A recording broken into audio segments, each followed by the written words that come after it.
Even though it's pouring rain and thundering outside, I am beginning to feel the fall spirit, and I'm really getting into Halloween time now. I want to watch a bunch of horror movies, so why not start out with a horror classic? Let's talk about Carrie. This is a film from 1976. It was directed by Brian De Palma, and it was the first adaptation of a Stephen King horror novel. For years it's held this status as a horror classic, and there's so many times that I've had the opportunity to check it out. I've wanted to for so long, but it finally took a remake coming out, yes, this coming October, with Chloe Grace Moretz, for me to sit down and just watch this thing. In particular, I never really read much of Stephen King's novels, although I kind of wanted to, but I always loved watching the movie versions of them, and while most of them aren't that good, they still have a campy appreciation factor, and there are some really good ones in there though. And is Carrie one of them? Does it hold up in 2013? Even if you haven't seen Carrie, you know the story of Carrie. It's about this 17-year-old girl who has telekinetic powers, and she's mistreated at high school. Nobody really knows that she has these powers, but she gets bullied around at school. She's an outcast. She's from a deeply religious family. Her mom is psychotic, and she's actually invited to the prom, and she becomes prom queen, and that's where things go wrong, and a horrible prank is played on her. And that is the most iconic scene, the most iconic image from this movie. So you basically have it spoiled for you before you've even seen the movie. It's on the posters, it's on the Blu-ray cover, it's everywhere. So that takes a little bit out of it because you know it's coming up. But let's see, is it still a good movie? One thing I liked about the movie was it does kind of have this soft look to it. But it has a chilling atmosphere about it, and that's great with 70s horror movies. And it also has some suspense. There's a couple parts in there, like especially toward the end, that move really slowly, and you just feel the tension. And there's also just a lot of high school drama that makes you really feel bad for Carrie. These teenagers are just jerks. They're relentless. You got Sissy Spacek in the lead role of Carrie, which is an interesting choice. She was pretty popular in movies in the 70s, I guess, but I'm not that familiar with her, but I am aware of some of the movies she's done, like Badlands. You got Piper Laurie, who I'm not that familiar with, but she plays her mom.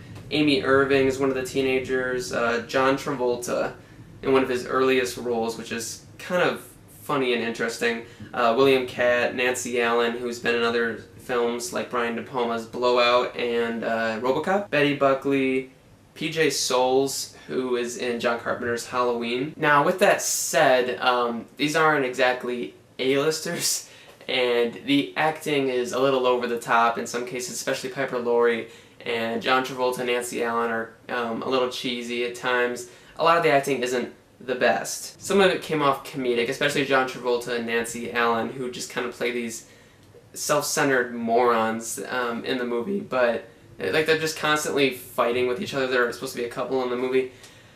And I don't know if that's Brian De Palma's odd direction or something. It kind of came off weird. The special effects are kind of neat to witness. It's all practical, obviously, since it was in the 70s, and CGI wasn't invented yet. But some of them are crude, but it's still cool. The big prom scene is it's still kind of cool to watch. Now, if you're a film buff and you know Brian De Palma, you know that Brian De Palma is pretty well known for ripping off Hitchcock. And I don't want to say ripping off, but it can come off that way sometimes. He basically studied Alfred Hitchcock's films, and he took a lot from them. In this one in particular, Bernard Herrmann was actually supposed to score the movie, and he died before the movie was completed. Bernard Herrmann, if you don't know, is actually one of the greatest composers of all time. He's scored some of the most well-known, well-regarded movies ever made, and he's awesome. He was supposed to score this movie, couldn't, and so Brian De Palma took, I guess, the famous 4-note violin theme from Psycho, and that pops up every now and again in Carrie, and it doesn't work. Like, you can't take such a famous piece of music from an iconic horror movie and put it in your own, you know. It took me out of the movie whenever that came up. Also, this is just kind of a little sneaky reference, and I don't mind it as much, but the high school is called Bates High. There were a few things, obviously, I knew before going into Carrie because I've heard about it so many times, and You know, obviously there was the famous prom scene and the prank scene, but there's also a gratuitous nude scene at the beginning of this movie. You know, if you ever wanted to see the inside of a girl's locker room, this probably isn't what it looks like, but regardless, it's entertaining. You definitely wouldn't see a scene like that in a movie today, at least not a horror movie. But I guess one of the biggest problems, I guess you could say, with Carrie is that it is quite dated. It feels like a film from the 70s. Strangely, 3 of the actors actually thought they were doing comedy in the movie, and that's why it kind of conflicts with, I think, the tone that it was supposed to have.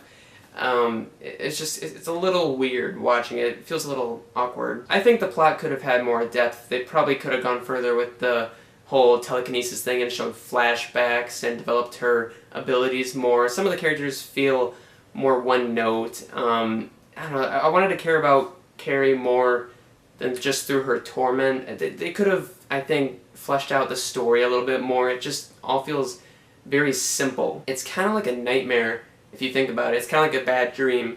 Just, it feels, I wouldn't say quite like a fairy tale. That's probably pushing it a little too far, giving it a little too much, you know, credit. But it does have a strange quality about it. Also, I don't know if it was Piper Laurie or Brian De Palma's direction, but I was not feeling Carrie's psychotic mom. Again, it was kind of over the top, and it just didn't feel natural. I think that could have been executed better.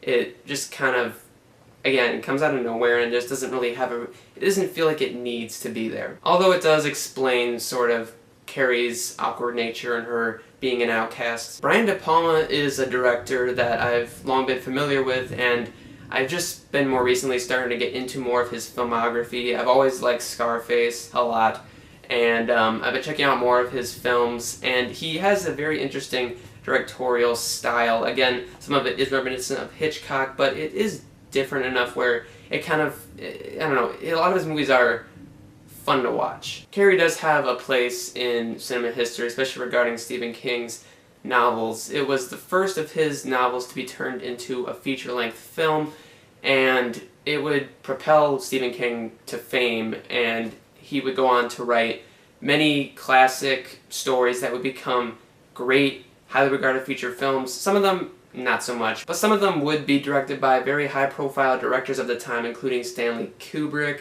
John Carpenter, Frank Darabont. So if you're into Stephen King or horror movies in general, I think this is one you need to check out. Carrie isn't an excellent horror movie. The story is interesting, but it's not executed the best way, so that gives me a little curiosity about the remake, and I hope they do better with that one. The CG, I'm not exactly feeling, and Chloe, she's a great actress. I'm really into her right now, but I'm not sure if she was the best cast for that role, but maybe she'll prove me wrong. Anyway, just going off on the original 1976 Carrie, I know I mentioned some flaws, but it's still a fun movie to watch. It still has a lot of entertainment value, and I don't know if I mentioned, but that prom scene, it's pretty suspenseful, and because at one point, once the prank starts happening, and it could have, again, like, it could be improved, but it still has a kind of a epic feel to it. The conclusion after that feels a little rushed, but it has a great surprise at the end too. I still recommend it. I still enjoyed it. I still like it, especially if you're a horror buff. See this one, not the TV version or the sequel. So, are you a fan of the original Carrie or Stephen King adaptations in general? Let me know what you thought of the original Carrie, if you've seen it before, if you're a longtime fan, or you have other things to say about it. Let me know if you're going to see the remake in October. I think I'm going to, but we'll see about the reviews, because I'm very mixed on it so far, just from the trailer, but let me know. We'll see. So, this is CommonNonsenseMedia, signing off.